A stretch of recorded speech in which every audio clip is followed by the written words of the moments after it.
नमस्कार, मैं रजत कुमार और आप अपने YouTube channel Rajat Kumar official पर हैं। पीएम केयर फंड, प्रधानमंत्री राहत कोष और राष्ट्रीय रक्षा कोष, इन तीनों फंड से जुड़ा हुआ अब कोई भी सवाल लोकसभा में नहीं पूछा जा सकेगा। ना ही इन तीनों फंड से जुड़े हुए किसी भी मामले पर लोकसभा में चर्चा की जा सकेगी।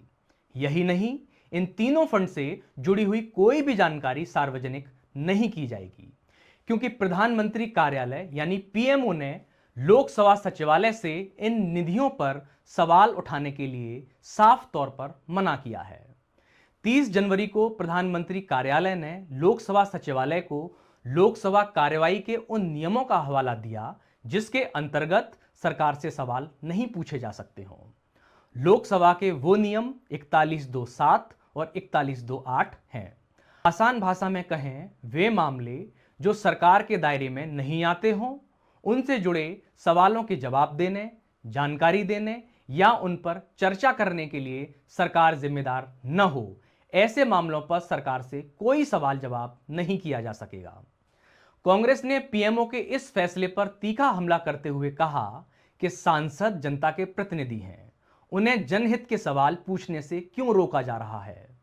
मोदी सरकार जनता के लाखों करोड़ रुपए का हिसाब क्यों नहीं देना चाहती? आखिर मोदी सरकार देश की जनता से क्या छिपाना चाह रही है? क्या अब देश की संसद नरेंद्र मोदी की मनमर्जी से चलेगी? यह सीधे तौर पर तानाशाही है, संसद का अपमान है और सांसदों के अधिकारों पर हमला है। वहीं पीएमओ का कहना है कि इन निधियों का कोष पूरी तरह स्वैच्छिक जनयोग यानी लोगों की इच्छा के अनुसार सहयोग के आधार पर बना है, न कि भारत सरकार की संचित निधि के हिस्से से। इन निधियों को ट्रस्ट के रूप में रजिस्टर किया गया है। कोविड के दौरान 27 मार्च 2020 को पीएम केयर फंड यानी प्रधानमंत्री नागरिक सहायता एवं आपातकालीन राहत कोष को बनाया गया था। कांग्रेस की तरफ से उस दौरान भी आपत्ति की गई थी कि पहले से प्रधानमंत्री राहत कोष होते हुए अलग से पीएम केयर फंड बनाने की आवश्यकता क्यों पड़ी। कोविड के दौरान राहुल गांधी ने भी यह सवाल उठाया था कि पीएम केयर फंड में सरकारी बैंकों, सरकारी कंपनियों, रेलवे, तीनों सेनाओं और सरकारी महकमे में काम करने वाले लोगों का वेतन काटकर हजारों करोड़ रुपए इसमें जमा किए गए हैं। तो सरकार को पीएम केयर फंड को प्राइवेट कंपनी से ऑडिट कराने की बजाय सरकारी ऑडिट कराने और इसको मिलने वाले फंड और उसके खर्चे में पारदर्शिता रखनी चाहिए।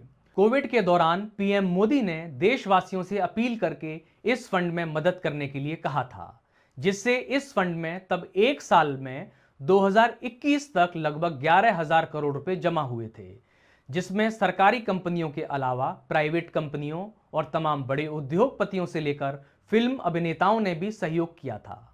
2023 तक इस फंड में अभी कुल राशि 6,278 करोड़ रुपए शेष है, जबकि पिछले 3 साल से इस फंड की मौजूदा जानकारी वेबसाइट पर नहीं दी गई है कि अभी कितना फंड शेष है। वेबसाइट पर इस फंड के हर साल ऑडिट की भी बात कही गई थी। इसी तरह सशस्त्र बलों, अर्धसैनिक बलों के सदस्यों और उनके परिवार के कल्याण के लिए बने एनडीएफ यानी राष्ट्रीय रक्षा कोष की भी कोई जानकारी नहीं दी जाएगी।